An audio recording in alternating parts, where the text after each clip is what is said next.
Hey friends, welcome to another episode of the Growing Through Motherhood podcast. Today feels like such a huge episode for me. This is something that I am currently walking through in my life, and how I record this podcast in general is bringing you guys through either life that I have already lived or bringing you through the things that I am currently going through. I am in a place where last year we lost our community. We started jujitsu here, and this was my tribe. These were my people. And whenever I say this doesn't mean that everything is going to apply straightforward to you, but if you know what it means to lose a tribe, like if you're a military family, you are moving consistently, which means you are losing your tribe or you are moving from your tribe consistently. And that's a hard place to be in, to be leaving. And you know what? Whenever I very, very first started in the military community, I went from I know nobody to then I gained a pretty good tribe through a girls' workout group. And then whenever I moved, all of these women just kind of fell away. And it was so sad to me that I felt like I had built such genuine and deep connections with these women. And then we moved and proximity wasn't there and I didn't see them all the time and phone calls fell aside. And it was just like I moved to California in this place where it was just so hard to meet people in general. And everything just kind of fell away. And then I was so sad that these people that I thought I was close with were just not there anymore. And it took me through a pretty deep depression. And if you know my story, that is when I found God, was bringing me to my low of having nobody and having no other relationships. But the one that he had given me with him. I had one other friend there, and that was pretty much it. I made one friend in the entire time that we were in California. I hated that place. It was a struggle. But my point to saying that is sometimes God will bring you into a place where you have nobody in order to draw you closer to Him. And that has been exactly what has happened yet again in a different way this time.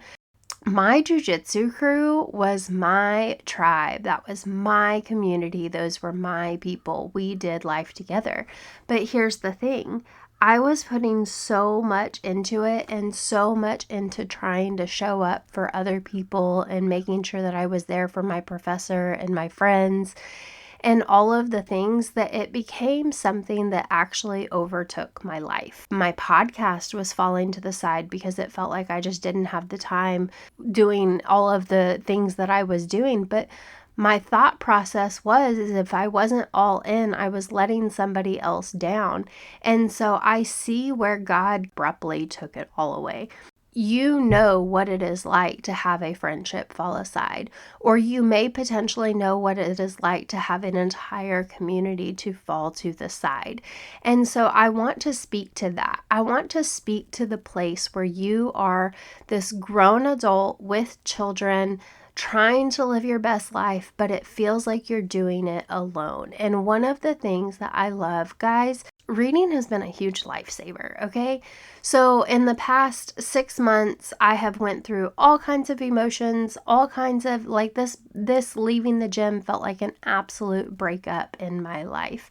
And so I have found that I have actually fallen in love with reading. I needed a hobby. If you don't have a mom hobby, grab a mom hobby. And reading is a great one, guys. If you can't read, Audible books are awesome. Also, you can put your headphones on, walk around the house, do all of your chores, take care of the kids, leave one ear open, and take care of life while you're listening to an Audible book, and gives you something else to do, just like to kind of, be in a different place for a minute if you need a reset. So anyways, here or there. Community, going back to community and your friends and the people and all of the things. So I am listening to Let Them by Mel Robbins right now. The review on this book is still up in the air. Has there been great takeaways? Yes.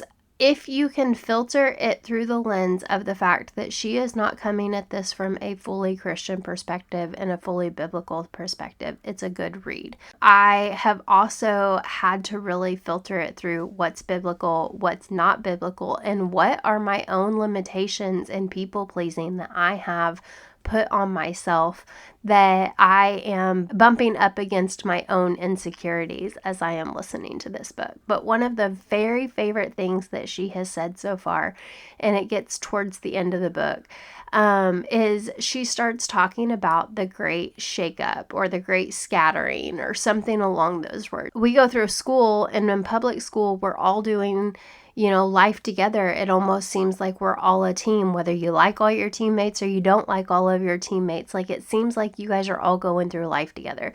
You're going through the same classes, you're going through the same schedules, you've got the same holiday plans, and you've got the same times off. And like, you do all of life together through public school. You go into potentially college or those early years before you get married and have children and all of the things.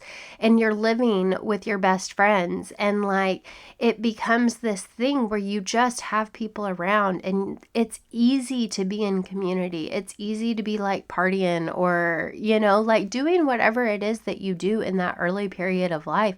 And then you get married, and then sometimes, other friends fall away because they're in different parts of life than what you are in. And then you have children, and then that makes your friends group even smaller, because then you're thinking about, okay, well, who do my kids play well with? I would love to go hang out with this friend, but our kids just don't get along. And so then it becomes a battle instead.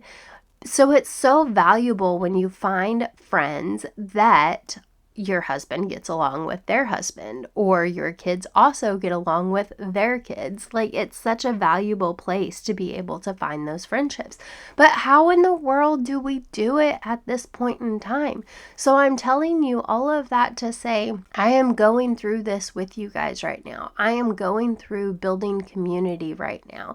And I'm going to give you some tips from my personal life, and I'm going to give you some tips that I've pulled from the couple of different books that I am reading right now that just keep coming up for me. And I'm like, okay, all of them are saying the same thing. So this must be something that I am missing out on. So that's where I'm going to start with this. So first and foremost, here's what I want to start with.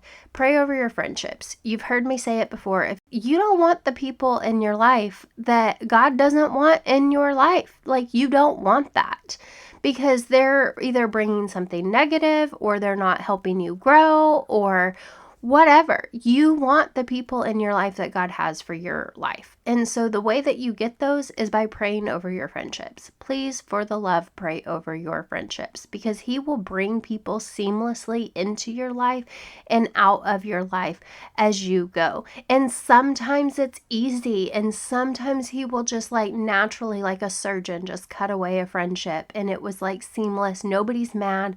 All is good in the world. And so also, sometimes I say those friendships are just for a season. There's friendships for a season, friendships for a reason, and friendships for a lifetime. And just because they fall away doesn't mean they will never come back. I have chosen and I have believed in trusting God in my friendships. And I've got friendships that have fallen away, and then they come back, and then it's like no time has ever been lost. And so that's a great place to be as well. Just when you have a friendship leaving, don't think that it's ever gone for good, because there is times that He will bring them back into your life.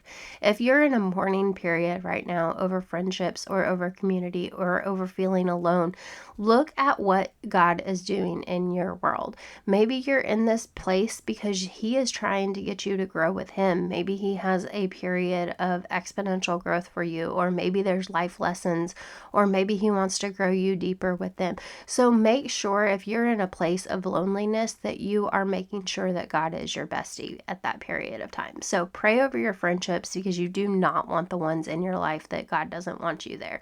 And then likewise, He will bring people into your life if you allow him. Guys, this is where I have been lately. So I have told you that was about 7 months ago that my tribe fell away, and it has kind of just been me. And so this year he has really laid upon my heart to have one extra play date per week outside of our normal things, like outside of homeschool extension, outside of going to church, outside of my normal conversations. Have one specific thing per week with a friend, each different week, different friends. Make sure I'm doing one extra thing per week. So like this week, I actually invited one of my friends over that I love, that we always are like, we should get together. We should get together. We always love and enjoy our time together, but we never actually get together. Well, why do we not get together? Because I'm not being intentional about my time. Like, it's on me to go, okay, I have a home that God has blessed me with that is beautiful. And I thank you, Lord, for this home. Please allow me to bring other people into this home, because we both, iron sharpens iron, guys. When you get into a good friendship and you have a good friendship with somebody who loves you and loves the Lord and believes the way that you do, and not even believes the way you do on everything, like, do not let that be a thing. I have one of my very, very, very, very best friends. I don't even know if she believes in God. Like, in the past, I feel like she has told me that she might be atheist. I still talk about God. I still talk about what happens in my life. I still talk about everything like I would normally do. I still am me and still allowed to be me, even though her belief systems are completely different. Like, she cusses, I don't cuss. Like, she's allowed to be her and I am allowed to be me. We are still allowed to be each other's person. And I say that because I have prayed and prayed and prayed over my friendships, and he still 100% allows us to be together. I have never got the feeling that he is done with that friendship or that relationship. And like, thank God for them. They're the ones that we called the night that we had the house fire, and were literally there within 15 minutes and then had a place for us to stay. They got up at 11:30 at night and made the bed so that we had a place to stay. Thank God for that friendship. So just because it doesn't look like a godly friendship doesn't mean it's not a good friendship or that God can use it. I still get to sprinkle God into her life. So I say all of that to say, pray over your friendships. Don't make it look like it needs to be in this perfect little bubble, because sometimes it's not in a perfect little bubble, but sometimes it's exactly what you need in the season. But if you know how to follow his nudges and know how to follow the direction that he is giving you, you will know whenever that is supposed to be in your life, and you will know whenever it's supposed to be taken out of your life. So sometimes he works like a surgeon and he takes things out of your life seamlessly. Sometimes it was like an absolute breakup. That breakup sucked with the gym. Period. End of story. Done. I cried 6 months later. Like, it was awful, but at the same time, I saw the fruit from the season.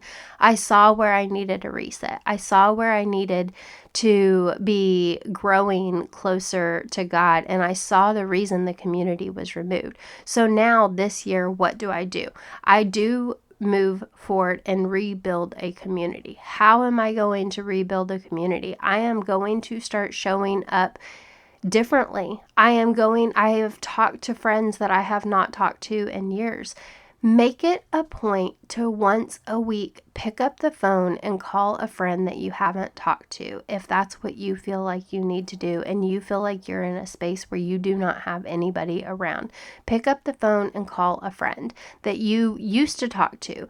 Just send a text message if you need to. Take the baby step of sending a text message if you need to and saying, hey, how are you? How have you been? You're on my mind. I was thinking of you. If it's inviting somebody over, if that's something that you can handle, then invite somebody over. All of us are at different seasons of life. So here's what I always want to give you guys is the different steps to be able to take it. If it's text messaging, if it's a phone call, if you can handle a phone call can turn into an hour-long conversation where your cup feels filled. If that's way too much for you, then the text message is fine. If it's inviting a friend over even better. If it is, I don't know anybody, I don't have anybody I want to call, and then go to church. Make it go to a coffee shop and hang out there. Like if you have a coffee shop, we have one here that has a coffee shop that you can actually bring kids to play. Find one extracurricular activity to get out of your house in order to be able to go to try to meet friends and try to meet people. The next thing you're going to have to do, you're going to have to put yourself out there. Go first. Say hello. Compliment somebody. Y'all, the best thing that I have learned, I am not somebody that I am now. I was not super outgoing in life. I have not always been super outgoing in life where I can talk to anybody and everybody. That has been a grown and a learned trait. So hear me when I say, just because you feel like you're not somebody who can talk to anybody in the room, that doesn't mean you will never get there. Like, just start. The best, easiest way to start talking to people in public is give them a compliment or compliment their kids. Like, I can't tell you how many times I have told the child, like, oh, I love your shirt. Tell me more about Spider-Man. Or those shoes are awesome. I love those shoes. Like, just a compliment to them or their children, like, it kind of just opens up the conversation.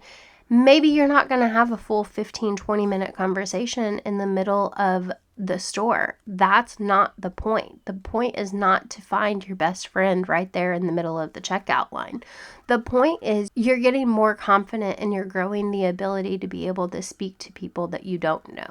And that will help you to find more relationships. One of my favorite things that Mel said in the Let Them book that I absolutely love is the reminder that you still have not met some of your favorite people in the world yet. It's like there are people out there. One of you right now might be my future BFF. Like, there are relationships out there that are waiting for you to step outside of your comfort zone. If you are in a place where you are missing community and you are missing friendships, then just learn to get outside of your comfort zone, because nobody's going to show up at your door knocking and say, hey, will you be my friend? Not to mention, let's flip this onto the fact that I started this journey and I started this thought process with community because I really had a desire for my children to have more community. Whenever we left the gym, we also left a lot of our friendships and a lot of our community. It's not been a lonely season just for me, but it's been a more lonely season for our kids. That was our extracurricular. That was what we did. And instead of throwing everybody into, basketball or whatever, I had to go through a full-blown mourning period. Like I said, that was like a full-blown breakup to me. And I had to go through a full-blown mourning period. We had just a lonely time period for my kids also. And I had been telling my friend that I wanted to come to Bible study on Wednesday nights at her church. And my daughter was just like not trying to do it. And I keep telling her, I'm like, you have to be willing to put yourself out there to make friends. Period. End of story. Done. You do. You have to be able to put yourself out there. And then I realized, but I got to do the same thing. I have to be willing to put myself out there and show her that it's okay to be able to do that and to not fear people, but to love people. And that's ultimately what we are called to do, is to love others. So that is it. That is what I have for you today. Go make your community on purpose, whether that is going out of your house an extra time per week in order to purposefully make community. If that's going to, church and you haven't been going to church, guys, we drive 40 minutes to church because all of the churches around us have not suited what it is that we want and desire. We have been to many of them, and it has fallen flat every time. This is the church that I had my eye on in 2017 when we moved here, and I could not wrap my brain around the fact that I was going to have to drive 40 minutes to church there and back on every Sunday. If it's going to church, if it's going to a park, if it's going to a coffee shop that has a play area, if it is going to whatever, like go somewhere with the intentions and with the purpose of making friends. Say hello, be kind, show up, show others love. That's what it's all about anyways. And maybe, just maybe, you'll start finding your people and your tribe. And I will definitely give you guys more of an update as my year goes on. I've got, plans next week with one of my friends that I have not got to hang out with. She's actually one of my jujitsu friends that I have not got to hang out with since we left the gym, mostly because I had to go through the whole period that I had to go through where God brought me through so many lessons. So if you're in a space where you're alone and you're by yourself, one more thing. I want to throw out one more thing. Mel says give it a year. And I will say that as I have thought back over all of the time periods of being in the military and moving and being here and there and everywhere, I did find my church in California, but it took me about a year. Like, I did start finding community, but we left within 2 years. I mean, we weren't there for long. I had a baby in the middle of it, all of the different things. So give it a year where you are. It might take time. Put yourself out there, friends. I hope you have the very best day. Go build your community, find your tribe, find the people that you love, and you never know. Your very, very favorite person may be on the other side of a, hey, I like your shoes. Hey friend, thanks for hanging with me today. If this episode made you laugh, think, or whisper, okay, Lord, I needed that, go ahead and follow the show, leave a review, or share it with another mom who needs a little holy encouragement. And hey, if you're ready for energy, focus, and calm that doesn't require a miracle, check out those peptides. Your support makes this show possible, and I'll be walking with you every step of the way. See you in the next episode.